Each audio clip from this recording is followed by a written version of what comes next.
Meus queridos e diletos irmãos, que a paz do Senhor esteja convosco, amém? Estamos de volta trazendo mais uma palavra de Deus, dando continuidade à nossa análise bíblica. Estamos estudando o primeiro livro de Samuel.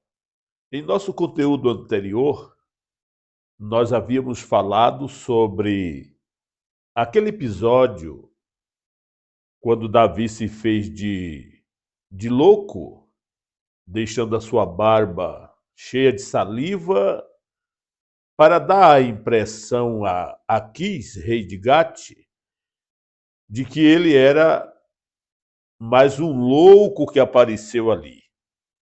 Uma forma que ele usou para se escapar de uma eventual morte.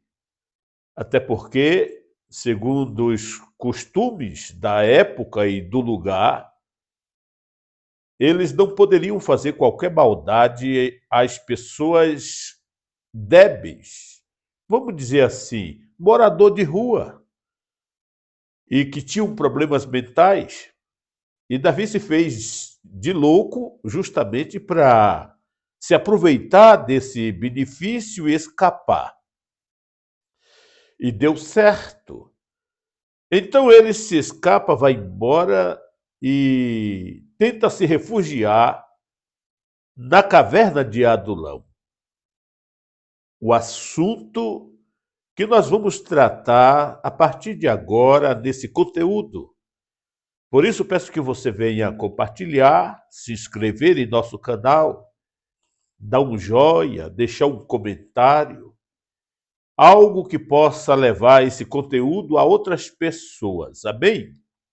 Convido a abrir a sua Bíblia no capítulo de número 22 e o versículo de número 1 ao 5 de 1 Samuel, onde Davi, portanto, saindo de Gate, ele vai para uma outra região e aqui Davi termina formando o seu próprio exército com um número de 400 homens.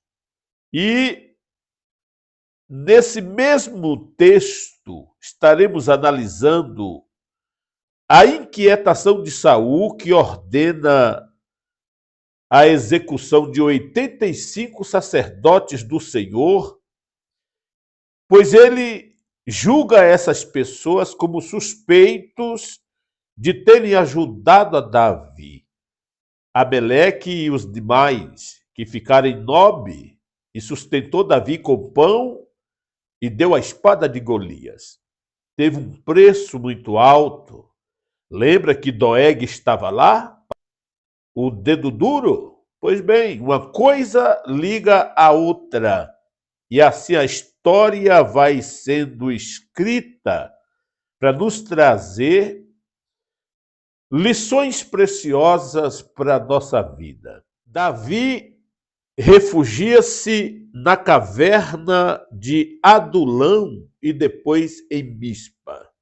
Abra a sua Bíblia, quando estaremos aqui analisando Davi nessa região, e depois ele parte para Moabe.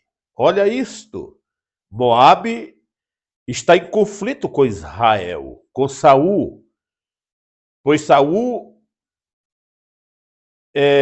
fez guerra contra os moabitas no princípio do seu reinado, e agora Davi se refugia dentro de Moabe, até que Deus, através de Gade, o profeta, lhe oriente para onde ele deva ir, que vai terminar lá no estado de Judá, entre os seus próprios parentescos, sua própria tribo. Vamos, portanto, ao primeiro e ao segundo versículo da palavra de Deus, que diz assim: Davi fugiu da cidade de Gate e foi para a caverna de Adulão.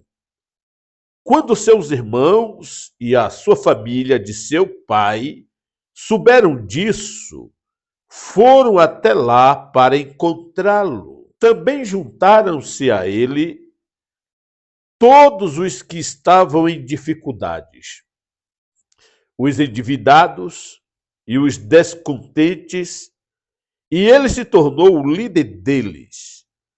Havia cerca de 400 homens com ele. Observe, meus amados irmãos, como diz o texto, Davi retirou-se dali e se refugiou na caverna de Adulão.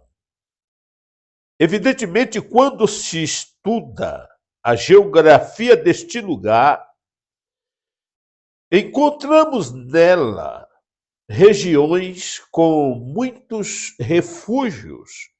Por isso recebe esse nome, porque Adulão significa refúgio. Essa localidade situava-se em Israel e entre a Filistia, entre Israel e os filisteus. Veja só, uma distância de 20 quilômetros aproximadamente. Para os dias de hoje, um piazão aí faz correndo, né? Fazendo Cooper. Ficava a sudoeste de Belém. Então eram lugares de difícil acesso, porém lugares próximos. Possivelmente, Davi tenha usado uma dessas cavernas, evidentemente, como seu quartel-general, até que Deus viesse a mudar as coisas. E ali ele deu condições de abrigo para vários indivíduos, várias famílias. Então era uma região vasta, uma região de difícil acesso, conforme a geografia do lugar, mas um lugar que podia comportar várias famílias. E por isso que a ele se juntou esses homens, quase 400 homens que não estavam contentes com o governo de Saul, pois Saul era um tirano, certamente cobrava impostos absurdos, endividava as pessoas, e quando as pessoas não tinham condições para pagar, a execução era fatal. E esses homens, então, descontentes com a política de Saul, preferiram se afastar, ir embora, sumir, fugirem. Outros se tornaram endividados, estavam com a cabeça a prêmio. Essas pessoas se unem, portanto, a Davi. Davi forma um exército e começa, então, Davi a viver mediante a contribuição de um exército ao seu favor. E ele precisava para os confrontos, para as guerras, e assim por diante. A Bíblia diz, Davi fugiu da cidade de Gate e foi para a caverna de Adulão, quando seus irmãos e a família de seu pai souberam disso, foram até lá para encontrá-lo. Então, em primeiro lugar, nós vimos aqui que Davi abrigou ali os seus próprios familiares, até porque Saul iria perseguir, Saul ia matar todos, eliminar qualquer vestígio de pessoas que pudessem ser rival do trono, que pudessem competir o trono, reclamar o trono. A ganância de Saul era pelo poder. E para se manter no poder, ele era capaz de fazer todo tipo de atrocidade. Então a família de Davi, no versículo 1, se encontra ali com Davi. E o versículo 2, todos os homens em aperto, conforme vimos, 400 homens se unem a Davi. Pois a Bíblia diz, juntaram-se a ele todos os homens que se acharam em aperto, que se achavam endividados, e todos os amargurados de espírito. E ele se fez chefe deles, e eram com ele uns 400 homens. Olha isto, Evidentemente que esses homens eram foragidos de Saul. Davi, conforme estamos observando aqui, ele era o foragido oficialmente de Saul. Até porque estamos estudando a fuga de Davi. Davi arregimenta essa classe de indivíduos, cada um com seus problemas, com suas dívidas, com seus dilemas, injuriados, mal de espírito, homens que estavam ali amargurados, à flor da pele, pelas atitudes de Saul. São todos arregimentados por Davi e sua família e terminam convivendo ali em Adulão. E dali, Davi agora espera a direção de Deus. Até quando ficar em Adulão? Para onde ir? E Deus está com Davi. Deus não deixa o seu servo de qualquer forma. Deus não deixa Davi em confusão. Deus é o GPS espiritual de Davi, se podemos usar essa forma de linguagem. E conforme a gente observa a palavra de Deus, mais tarde, outras pessoas terminam se agregando a Davi. Nós vamos encontrar aqui ele com um exército já composto de 600 homens, quando eles vão resgatar as famílias que foram sequestradas. Então, outras pessoas terminam se juntando a Davi e ele forma um novo núcleo, um exército, um quartel-general, que mais tarde esse exército contribui para que ele assuma o comando da nação, assuma o trono, parte daqui, desses primórdios, desse princípio, desses 400 homens que se formam em 600, e assim muitas pessoas vão agregando a Davi, porque vem em Davi a esperança para Israel. Vem em Davi um chamado de Deus.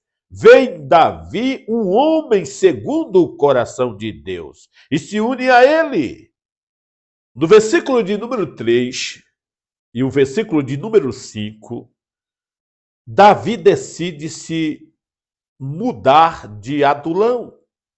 Ele parte para a região de Moabe em busca de segurança. Ele deixa a caverna de Adulão e vai para Mispa, de Moabe. Mas, em um determinado momento, ele é interferido pelo profeta Gade, que esse profeta termina lhe orientando para que ele se mude para as terras de Judá, para a sua tribo. Davi leva seus familiares para Moabe por questão de segurança.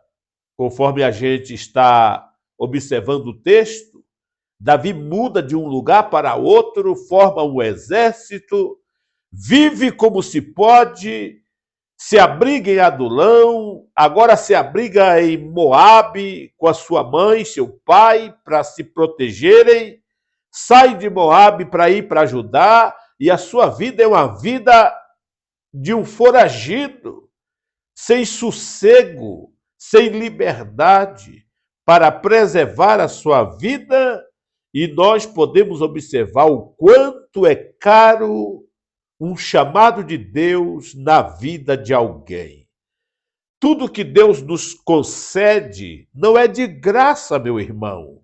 Existe um preço a pagar. Para Davi chegar ao trono, levou muitos anos. E ele termina reinando, futuramente estaremos analisando, por 7 anos e meio aproximadamente, lá em Hebrom. Depois ele assume Jerusalém e governa 40 anos. São assuntos que veremos quando Deus tem um chamado na vida de alguém. Deus prepara, lapida, capacita, mas ninguém pode frustrar o chamado de Deus e os planos de Deus na vida daquele que ele marcou com o seu Espírito Santo para uma determinada missão na terra. Por isso, não se preocupe se você ainda não chegou aonde Deus quer que você vá. O homem jamais poderá frustrar o teu chamado divino. Ele pode até tirar você da liderança da igreja, do departamento, por ciúme, por inveja. Coloque essas coisas nas mãos de Deus, como eu tenho colocado em minha vida. Observe o versículo de número 3, o que diz a palavra do Senhor. De lá Davi foi para Mispa, em Moabe, e disse ao rei de Moabe: posso deixar meu pai e minha mãe virem para cá e ficarem contigo até que eu saiba o que Deus fará comigo?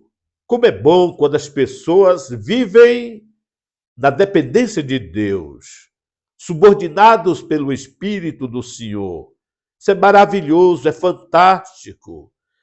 Sabe por que a igreja, os evangélicos, está tão difamado nos dias atuais? Porque fugiram do controle do Espírito do Senhor, se tornaram materialistas. Eles fazem tudo, campanhas, todo tipo de malabarismo espiritual para enriquecimento próprio, altos cachês, etc. Transformaram a igreja no objeto de negócio há muito tempo. Mas Davi buscou segurança para seu pai, sua mãe, até que Deus desse o primeiro comando, a primeira ordem. E assim ele os deixou com o rei de Moabe, e lá ficaram enquanto Davi permaneceu na fortaleza de Adulão. Observe que o rei de Moabe, ele era um aliado de Davi, até porque Saul havia feito guerra contra Moabe, conforme falamos, lá no capítulo 14, versículo 47, quando Saul assumiu o reinado sobre Israel, lutou contra os seus inimigos em redor, Moabe e outras nações, etc.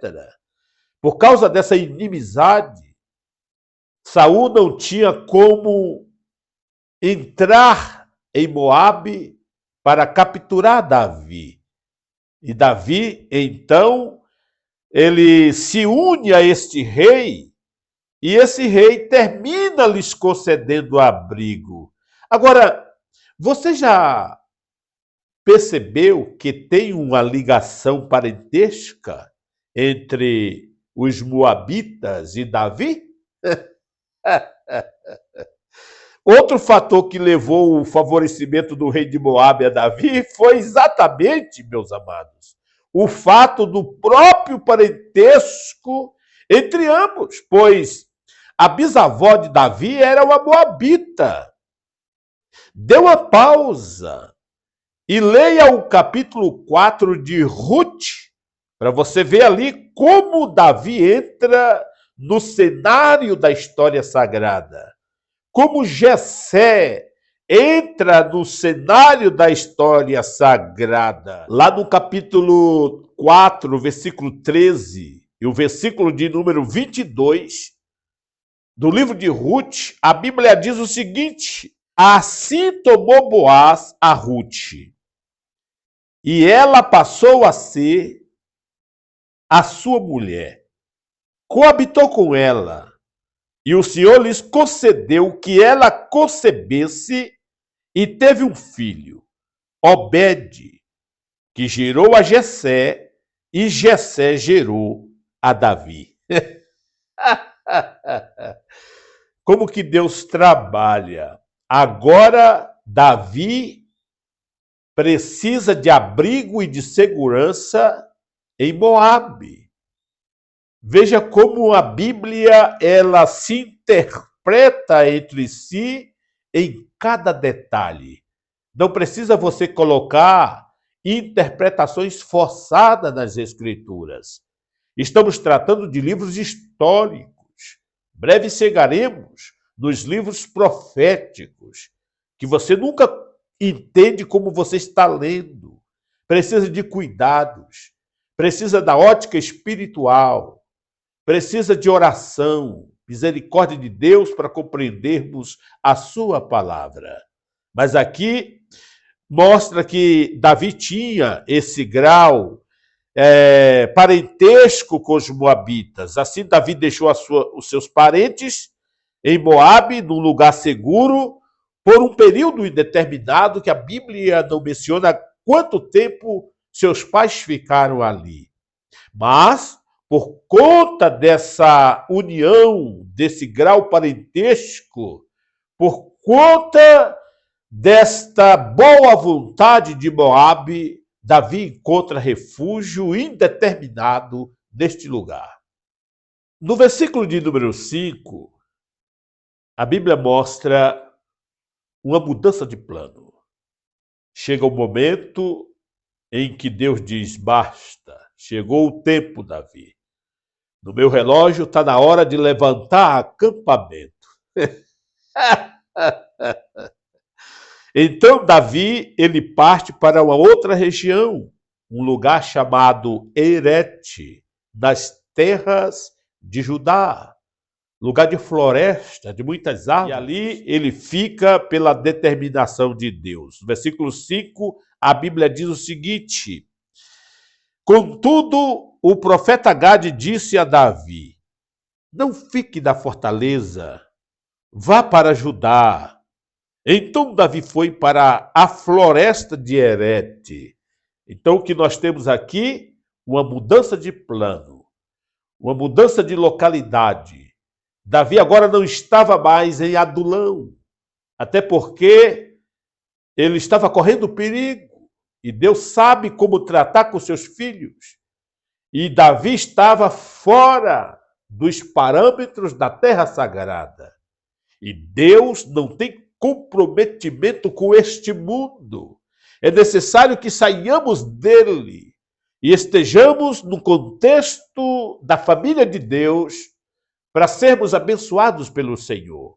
E Deus sabe como trabalhar.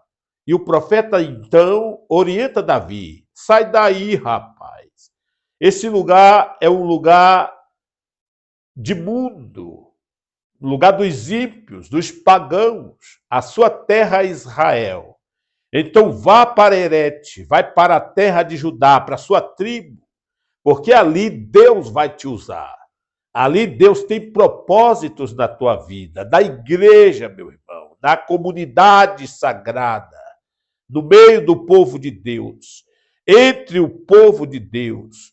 Então Deus está na igreja. Olha, não estou me dizendo aqui, me relacionando a uma igreja naquela localidade física, mas na eclésia, na igreja que somos nós, o corpo de Cristo. Esteja em Cristo, em harmonia com Cristo, dentro do contingente espiritual onde Cristo fala, tem liberdade para agir. Esteja nessa condição, meu irmão, e Deus estará com você. É isso que Davi tinha que fazer, sair da terra pagã e estar no meio dos servos do Senhor, em meio da sua tribo, do seu povo, terra onde Deus opera até os dias de hoje. Então o versículo 5 diz, porém o profeta Gade disse a Davi, não fique nesse lugar. Vai e entra na terra de Judá. Então Davi saiu e foi para o bosque de Herete. Veja que o profeta Gade entra em cena na história de Davi. Você percebeu algo aqui muito importante? Quando Davi vai a Nob, ele se associa com Ameleque, que lhes favorece. Agora, pela primeira vez, surge o profeta designado Gade. Então Davi tem em sua companhia o favorecimento dos sacerdotes e dos profetas do Senhor. Era tudo para consolidar o seu reinado. O homem de Deus, o profeta, é aquele que fala de Deus para o indivíduo. O sacerdote é aquele que leva do indivíduo para Deus. Então, Davi estava espiritualmente preparado. Um sacerdote, favorecidos pelos sacerdotes e favorecido pelo profeta do Senhor. E o primeiro a mencionar nas Escrituras é Gade, que lhe orienta aí para as terras de Judá. Então, observe que esse detalhe é muito importante para entendermos a vida desse grande homem de Deus, pois o futuro rei de Israel, conforme o texto agora, ele passa a ser, então, atendido pelo profeta de Deus. Ele passa a ser instruído pelo profeta. Diferente de Saul, que tomava suas próprias decisões erradas, Davi tinha um conselheiro espiritual. Davi tinha um profeta de Deus ao seu favor. E, posteriormente, o sacerdote, conforme vamos ver, que se une a Davi, e isso termina completando os elementos básicos para uma corte bem consolidada, bem firme, bem forte. Para um rei assentado no trono, de um lado o profeta, aquele que recebe a mensagem de Deus, entrega para ele. Do outro lado, o sacerdote, aquele que leva as suas orações, suas necessidades e põe nas mãos de Jeová. Qual é o diabo que vai destruir um reino desse?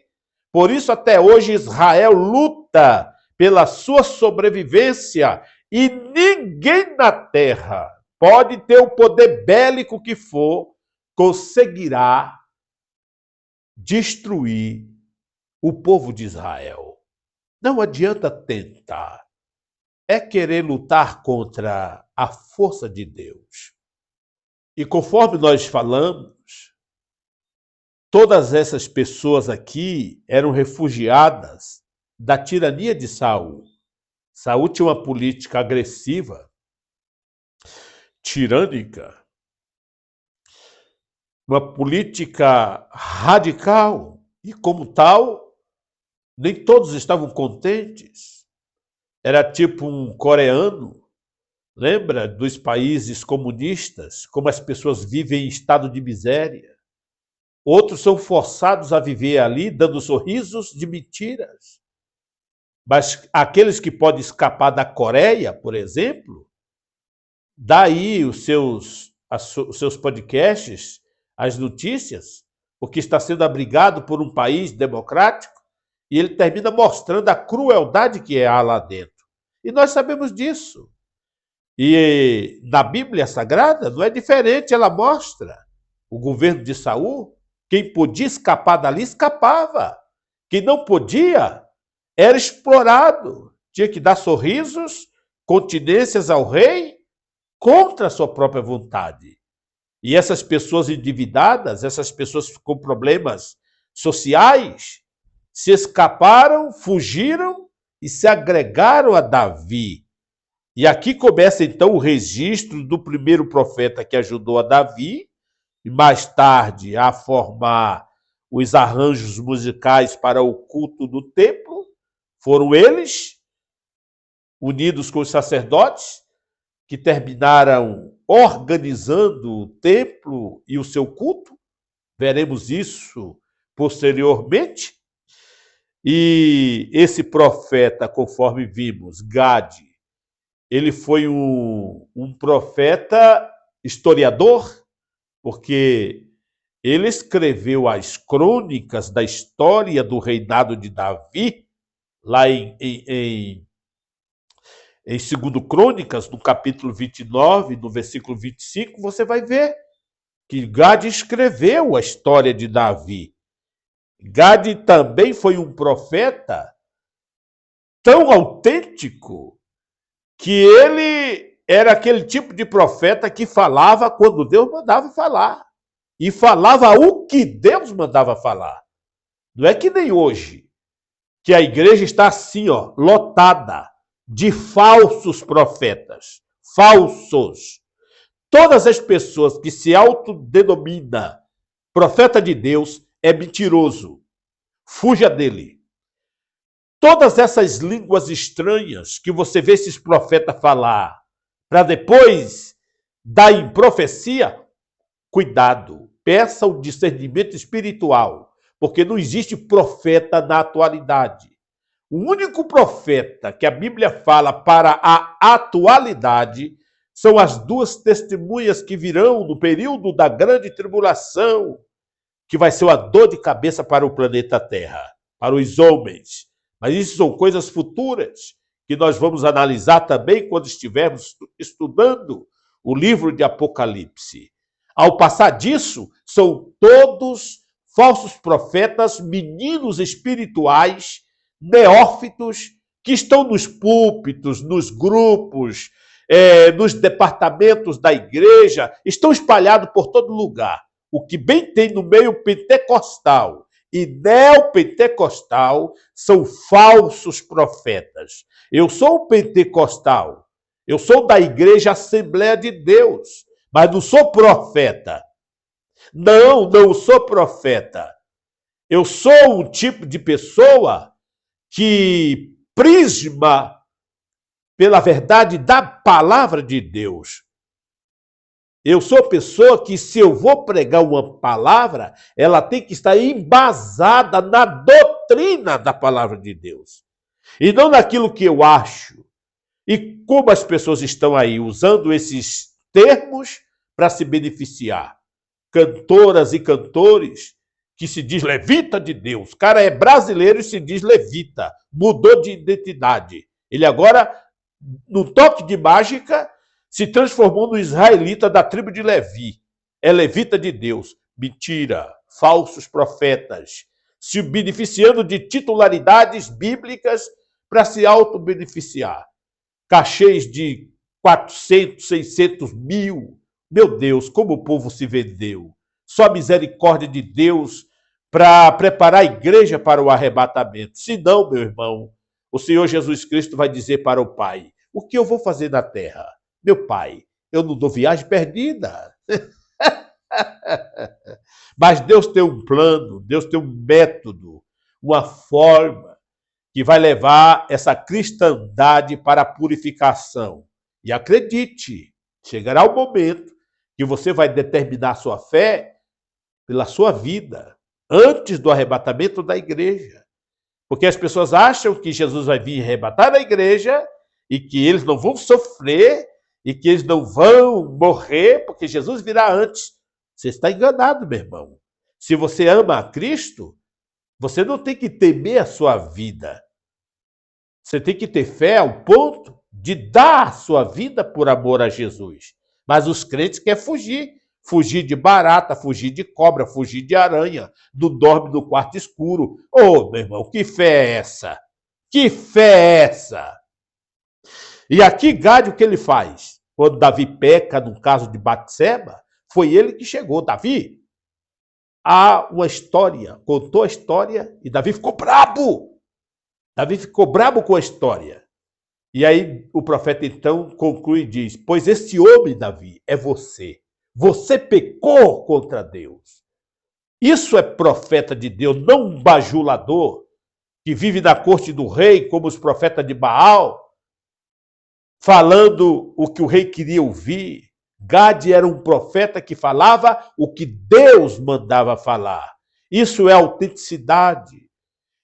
Era esse o tipo de homem que Davi tinha ao seu lado e que consolidou, que formou, que fortaleceu o seu governo, um governo que mais tarde foi entregue a seu filho Salomão como uma simbologia do milênio, o reino mais profícuo, mais glorioso que Israel já teve em sua existência. E por fim, Davi então se abriga na floresta de Herete, conforme o texto localiza-se na área tribal de Judá. E aqui, então, ele fica esperando o que Deus tem para si. Que Deus lhe abençoe, meu irmão. Que essa palavra ela sirva para você como um elevo espiritual. Em nosso próximo assunto, estaremos, portanto, analisando Davi no bosque de Herete e em Keila. Aqui nessa nova localização, o que Deus fez, quais os seus próprios passos a serem tomados. Deus lhe abençoe, fique na paz, ore por mim, preciso das suas orações em meu favor. Que Deus venha me guardar em seu precioso sangue, em sua promessa, e assim a vida da gente segue no passo do gato. Fique na paz, em nome de Jesus Cristo.